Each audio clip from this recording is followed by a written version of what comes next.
It's time for your weekend sports wrap-up. I'm Kyle Smith. Our first story brings us to baseball as the weather continues to stay warm and sunny for our young Little Leaguers. The White Sox brought up a talented young second baseman on Friday from AAA Charlotte. After sending Micah Johnson down to the minors, the Southsiders decided to give Carlos Sanchez a chance at making it big in the majors. Sanchez began the season on the opening day roster, but he was sent down on April 8th in order to make room for Chris Sale. Sanchez was a force at the plate, batting .344 with 17 RBIs in 29 games with the Charlotte Knights. Don't expect Micah Johnson to remain in AAA too long. The speedy young infielder wasn't overmatched at the plate. He batted .270 in his rookie campaign before the demotion. He just has to work on his defense.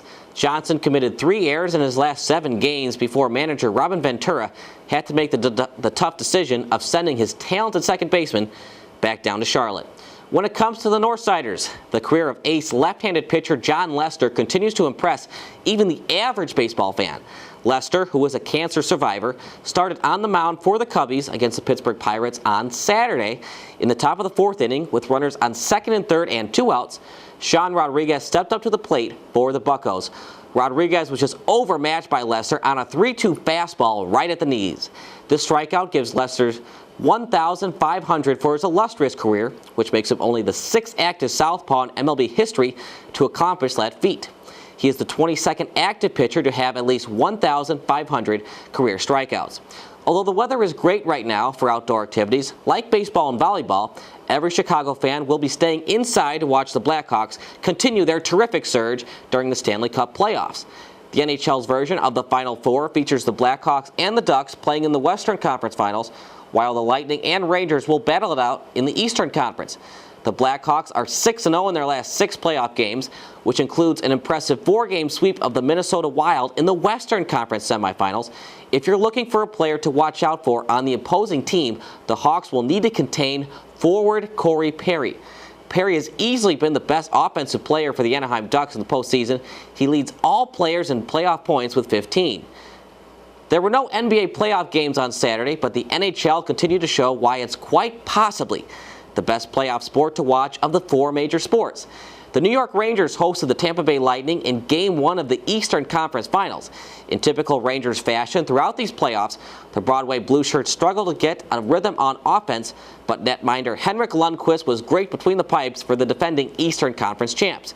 King Lundqvist made 23 saves, and the only goal he gave up was on the penalty kill. Dominic Moore picked up his goaltender by scoring the game-winning goal with 2:25 remaining in the 3rd period. Great goal there by Moore. The Rangers would go on to hold on for a 2-1 Game 1 victory. This was the first game that Lightning goalie Ben Bishop lost in his last 9 starts against the Rangers. Let's keep that stat in mind as the series continues back to Tampa. The Lightning are looking to play in their first Stanley Cup final since 2004. If you're a Bulls fan that's looking for revenge, you'll be rooting for the Atlanta Hawks in the next round. The Cavaliers knocked off the Bulls 4-2 in the Eastern Conference semifinals. The Cavaliers are looking for their first NBA Finals appearance since 2009.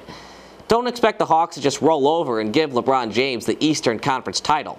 The boys from Hot Atlanta have home court advantage against the Cavs, and the Atlanta Hawks have never hosted an Eastern Conference Finals game since their move to Georgia State Capitol back in 1970. Game 1 for the Hawks-Cavaliers series takes place in Atlanta next Wednesday night at 7:30 p.m. Central Time.